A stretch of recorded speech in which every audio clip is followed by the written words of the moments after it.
Taasisi ya Moyo ya Jakaya Kikwete katika dhima yake ya kuwafikishia wananchi huduma karibu pale walipo. Kama mnavyofahamu, taasisi hii imekuwa na matawi mbalimbali. Kwa Dar es Salaam sasa hivi tumekuwa na matawi matatu. Tawi la Dar Group lilipo kule Temeke, lakini tawi lilipo kule Oysterbay na tawi lilipo Kawe, na tawi jingine liko hospitali ya Chato kule kanda ya Magharibi. Sasa kwa wananchi wa kanda ya Kaskazini tumekuwa na tawi jingine ambalo hospitali ya Jakaya Kikwete au taasisi ya Moyo ya Jakaya Kikwete itakuwa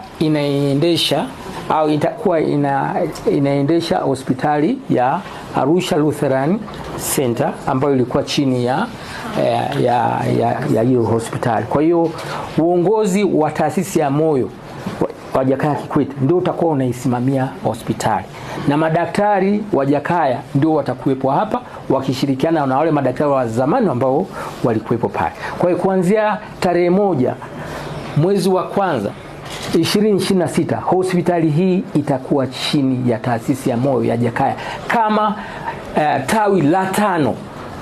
Taasisi ya Moyo ya Jakaya Kikwete ina matawi 5. Hili ni tawi la 5 la JKCI. Hospitali hii itakuwa ni hospitali ya kimataifa inayofuata masuala ya teknolojia ya hali ya juu. Tutaweka mitambo maalum ambapo mgonjwa akiruhusiwa kwenda nyumbani, tutaendelea kumchunguza nyumbani kwake kwa siku 7. Tutamwekea shuka maalum ambalo tutakuwa tunamwangalia. Mfano, umefanyiwa operation hapa Seliani. Tutaendelea kukuangalia kule nyumbani kwako baada ya kupata discharge kwa siku 7.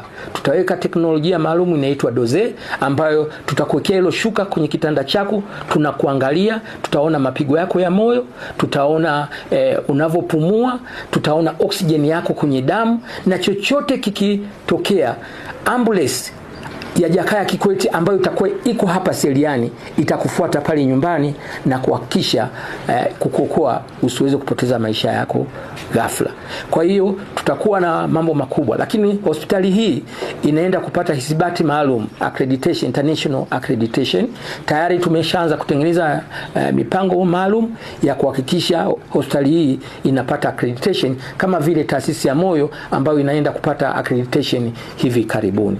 Kwa hiyo hili ni tawi letu sasa, tawi letu la 5 tuliolifungua. Tawi linalokuja jingine ni Mwanza ambalo tutakwenda kufungua katika miaka 2 ambayo itakuwa kuna hospitali kubwa ya taasisi ya Moyo. Hapo awali nilishasema JKCI inaenda kufanana kama vile hospitali za Apollo Fortis. Tutakuwa na matawi yote. Nia yetu na nia ya Mheshimiwa Rais ni kuhakikisha watu wote wenye matatizo ya magonjwa ya moyo hawatumii muda mrefu kupata hayo matibabu. Kwa hiyo tutaweka matawi mbalimbali, na sasa ndio tunaiweka tawi jingine Arusha. Kwa wananchi wa kanda ya Kaskazini, Kilimanjaro, Singida, hata Dodoma na mikoa yote iliyo karibuni, Manyara, taasisi ya Moyo ipo sasa Arusha.